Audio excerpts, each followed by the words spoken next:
The massive scope of the MCU has allowed Marvel Studios to create a sprawling, interconnected universe built on a shared continuity. And much like the comics the movies are based on, that means things can get pretty complicated. The Marvel Cinematic Universe doesn't start with Tony Stark getting kidnapped in 2008, Carol Danvers being taken to Hala in the 90s, or even with Steve Rogers volunteering for the Super Soldier program in the 40s. Instead, like most universes, this one starts at the Big Bang. Going chronologically, the first event we see in the MCU is the creation of the Infinity Stones. As the Collector explains in Guardians of the Galaxy, they were formed from the 6 singularities that caused the universe to explode into existence, before being scattered across the universe. That, of course, was billions of years ago, but millions of years before we get to the present-day MCU, Ego the Living Planet comes into existence and starts seeding worlds with his essence in an attempt to create another celestial being like himself. Thousands of years ago, as we find out in Thor the Dark World, Malekith the Accursed laid siege to Asgard and was fought off by Bor, the father of Odin. Bor vanquished Malekith, which turns out to be a temporary solution. While we don't know exactly when it happens, the next chronological event we see from our characters is Odin's conquest of the 9 realms, alongside his first child Hala, goddess of death. During this era, the magic warhammer Mjolnir is forged in the heart of a dying star, and long before Thor, Hala carries it into battle. Once the realms have been conquered, Hela's bloodthirsty nature causes Odin to turn against her, and in the battle that follows, Hela destroys the Valkyries. The sole surviving Valkyrie flees from Asgard and eventually winds up drunk and depressed on Sakaar.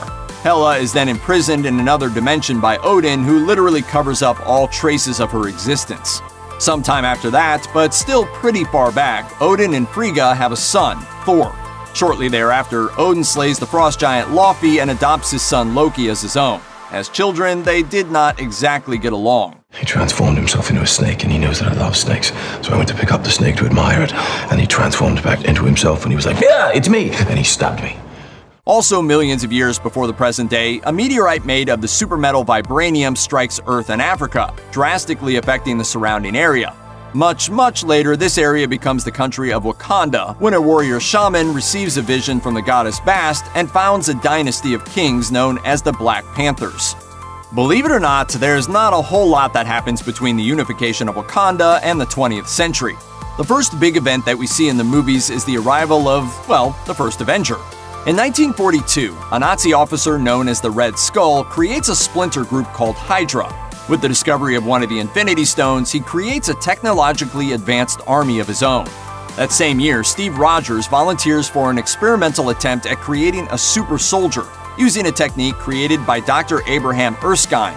The project works, giving Steve the body of Marvel's hunkiest Chris. When Erskine is assassinated, the research is lost. Rather than risking their only super soldier by sending him to fight in the war, the Army gives Steve the codename Captain America and uses him primarily as a spokesman to sell war bonds.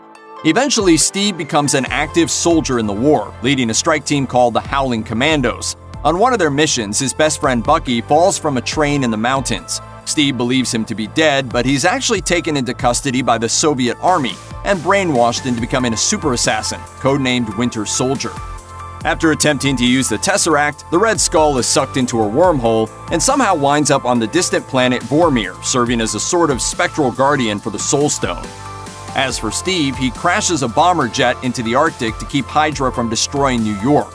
He is also presumed dead, but survives, frozen in suspended animation for the next 66 years. While things are pretty quiet for the MCU between 1945 and 1995, there are a few notable exceptions.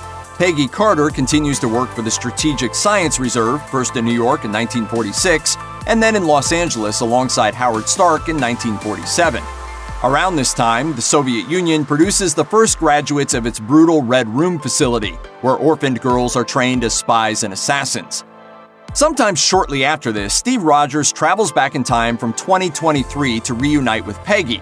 She continues to work in military intelligence for the next few decades with Stark, whose defense contracts turned Stark Industries into the world's leading arms manufacturer. By 1970, both of them are working out of SSR headquarters at Camp Lehigh, along with a few other notable figures, including Arnim Zola. His body dies in 1972, and his brain is transferred into a computer data bank that continues Hydra's infiltration of the government. Also, Hank Pym is working here, assisted by Bill Foster in his experiments with the size-changing Pym particles that will allow him and his wife Janet Van Dyne to become the original Ant-Man and Wasp. In 1974, Howard Stark launches the Stark Expo, displaying the city of the future, powered by a clean energy arc reactor that's about the size of a house. For some reason, he also hides the structure of a new element in the arrangement of the buildings, which is the kind of science it pays to not think too hard about. In 1980, Ego comes to Earth, winning the heart of Meredith Quill, and 9 months later her son Peter is born. In 1987, Janet Van Dyne is lost in the quantum realm after she and Hank Pym attempt to stop a rogue Soviet missile targeting the United States. In 1988, Meredith Quill dies from brain cancer, intentionally caused by Ego, leaving her son a mixtape of classic rock favorites before she dies. Peter is then abducted by a band of outer space outlaws called the Ravagers, who give him a pretty terrible childhood. Yondu is the guy who abducted me, kicked the crap out of me so I could learn to fight, and kept me in terror by threatening to eat me. Eat you? Yeah. In 1989, Pym resigns from the SSR after finding out that they intended to use his Pym particles to create weapons. The organization has also now been renamed the Strategic Homeland Intervention Enforcement and Logistics Division. That's quite a mouthful. I know. We're working on it. Also that year, Air Force Captain Carol Danvers, who uses the call sign Avenger, volunteers for a test flight of a light-speed engine powered by the Tesseract. When they're shot down by the Kree, a militaristic alien race constantly at war with the shape-shifting Skrulls, Carol's body is overloaded with the Tesseract's energy, giving her incredible powers and also wiping her memory. A Kree soldier named Yang Rog abducts her and takes her back to his homeland, Hala. Here she's made to believe that she's actually a Kree named Veers. Meanwhile, while all of this is happening on Earth, things continue to develop in space. Thanos, an incredibly powerful alien from the planet Titan who's obsessed with balance, begins to seek out the Infinity Stones, laying waste to half of the population of entire planets. He also occasionally abducts young survivors, training them as soldiers. Assuming that most of the more humanoid characters are around the same age as the people portraying them, then his two most notable adoptions happen in the late 80s or early 90s, Gamora and Nebula. Every time the two sisters spar, Gamora wins, and Thanos systematically replaces pieces of Nebula's body with cybernetic parts. In 1991, the Soviet government sends the Winter Soldier to assassinate Howard and Maria Stark, making it look like a car accident. Their brilliant slacker son Tony is left in charge of Stark Industries, along with Obadiah Stane as CEO. Unbeknownst to Tony, Stane makes a tidy profit from secret arms deals with terrorist groups. In 1992, King T'Chaka of Wakanda goes to Oakland, California to investigate arms deals involving stolen vibranium. The culprit is his brother Njobu, who is killed in the altercation. Njobu's son Eric is a witness to the whole thing and grows up craving revenge. In 1995, Carol Danvers, still without her memories of Earth, returns to her home planet after escaping from the Skrulls. She teams up with S.H.I.E.L.D. agents Nick Fury and Phil Coulson to stop the Skrulls from invading Earth. It turns out that the Kree are the bad guys, with Yang Rog and Ronan the Accuser en route in search of the Infinity Stones that will end their war of conquest once and for all. Finally, at full power, Carol fights them off, and in the process, an alien cat scratches Nick Fury's left eye, blinding it and causing him to sport a fashionable eye patch for the rest of the franchise. Before she journeys back into space, Carol gives Fury a pager that can summon her in case of a dire emergency. Inspired by Carol and her original call sign, Fury lays the groundwork for the Avengers Initiative, a program designed to create a team of superpowered heroes to deal with large-scale threats like alien invasions. In 1999, Tony Stark meets bioengineers Maya Hansen and Aldrich Killian at a conference in Bern, Switzerland. He's very rude to Aldrich, who remembers that as a sore point for about 14 years. Throughout all of this, Hydra continues its secret infiltration of S.H.I.E.L.D. and all levels of the United States government.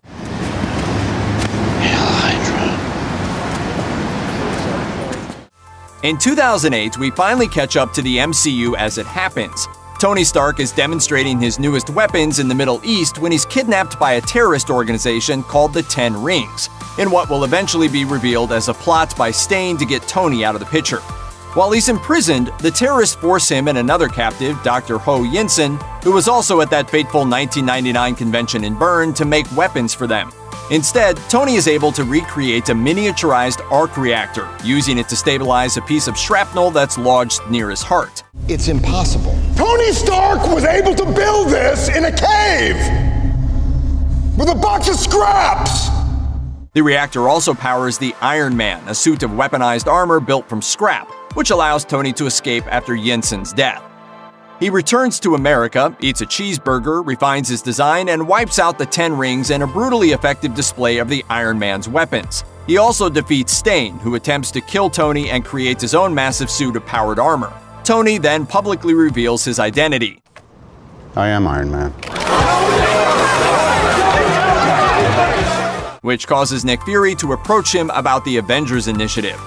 Around the same time as Tony's capture, Dr. Bruce Banner is working on recreating the Super Soldier program. Instead of Erskine's Vita rays, he uses gamma radiation, testing it on himself and turning himself into a rampaging green monstrous Hulk whenever he gets angry, which is always. After the Hulk inadvertently injures Banner's girlfriend Betty Ross, he attempts to go underground but returns to America in search of a cure for his condition. He winds up dealing with a scientist named Samuel Stearns, whose attempt to recreate the Hulk turned Special Forces soldier Emil Blonsky into the monstrous abomination. 6 months after revealing his identity publicly, Tony Stark is called to testify before Congress because they are justifiably concerned about a private citizen building a suit of armor that can vaporize a tank. To create their own version, they turn to rival weapons manufacturer Justin Hammer. After Tony's friend, Colonel James Rhodes, delivers a prototype Iron Man suit, Hammer and Russian scientist Anton Vanko reverse engineer them into an army of militarized drones. Stark also gets a new personal assistant who is revealed to be S.H.I.E.L.D. agent and Red Room defector Natasha Romanoff, the Black Widow. Rhodes gets his own suit of armor, codenamed War Machine, and he and Tony team up to defeat Vanko and Hammer. Speaking of hammers, while all this is happening on Earth, there's other stuff going on in the Golden Realm of Asgard. Loki tricks Thor into antagonizing the Frost Giants against Odin's orders. As a consequence, Odin exiles Thor to Earth and enchants his hammer Mjolnir. Whosoever holds of this hammer, if he be worthy, shall possess the power of Thor. It lands in New Mexico, where Agent Coulson discovers it, and a bunch of locals try to yank it out of the ground with pickup trucks. Thor eventually proves himself worthy, regains his hammer, and stops Loki from staging a coup in Asgard. In 2011, the crashed hydroplane is discovered in the Arctic. S.H.I.E.L.D. thaws out Captain America, and after realizing that he's in the 21st century, he teams up with Nick Fury's Avengers Initiative. It turns out he was just in time. In 2012, Loki, last seen adrift in space after his failed coup in Asgard, is enlisted by Thanos to recover the Tesseract from Earth. In exchange, Thanos gives him control of the Chitauri, a massive army of hive-minded destroyers. Loki agrees because he's apparently in one of his moods that day. The result is the Battle of Manhattan, in which the Avengers, Captain America, Iron Man, Thor, Black Widow, Hulk, and Hawkeye, are gathered for the first time as a team. The good guys win after Loki is smashed against the ground a lot, but the battle is extremely destructive. The reconstruction is mostly handled by the newly formed Department of Damage Control, who take over the lucrative contract and leave construction foreman Adrian Toombs embittered and in possession of advanced technology. In 2013, Tony Stark is left with post-traumatic stress as a result of the battle, and his concept of the universe suddenly expanding to include gods, aliens, and other unknowable cosmic forces. Unfortunately, this coincides with the return of Aldrich Killian, who has been experimenting with Maya Hansen's regenerative extremis treatment, which has a tendency to cause its subjects to explode. To cover his operations, Killian creates a fictional terrorist called the Mandarin, hiring an actor named Trevor Slattery to play him in threatening videos. Needless to say, Tony and Rhodey stop Killian's plot after they uncover the truth. You want something? Take it. Although the guns are all fake because those wankers wouldn't trust me with the real ones. What? Hey, do you fancy either of the birds? Also, Malekith comes back and Thor fights him, and Loki becomes the latest in a long line of presumed deaths that actually aren't. He stashes Odin in a retirement home in New York, and then takes his identity, ruling over Asgard and putting on critically acclaimed plays for the next 2 years. In 2014, Hydra's decades-long plot to infiltrate and take over America is finally discovered by Captain America and Black Widow. Before we get started, does anyone want to get out? They also learn that the Winter Soldier is Bucky Barnes. While Cap fights to restore his best friend's memories, the Hydra plot is exposed, and in the aftermath, S.H.I.E.L.D. collapses, leaving the Avengers without the oversight and support of the larger organization. Tony Stark and Bruce Banner then attempt to recreate an artificial intelligence that would help protect the world. Unfortunately, they goofed that plan up big time, instead creating a genocidal robot named Ultron who winds up destroying an entire country, Sokovia. Tony and Banner decide that if at first you don't succeed, make another robot and hope he's not genocidal. They use the Soul Stone to transform Tony's onboard AI, Jarvis, into a much more heroic AI called the Vision.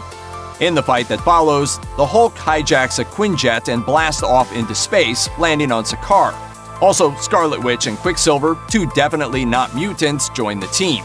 Quicksilver immediately dies, partly from bullets, but mostly because Disney and Fox were having a fight over who had the character's film rights.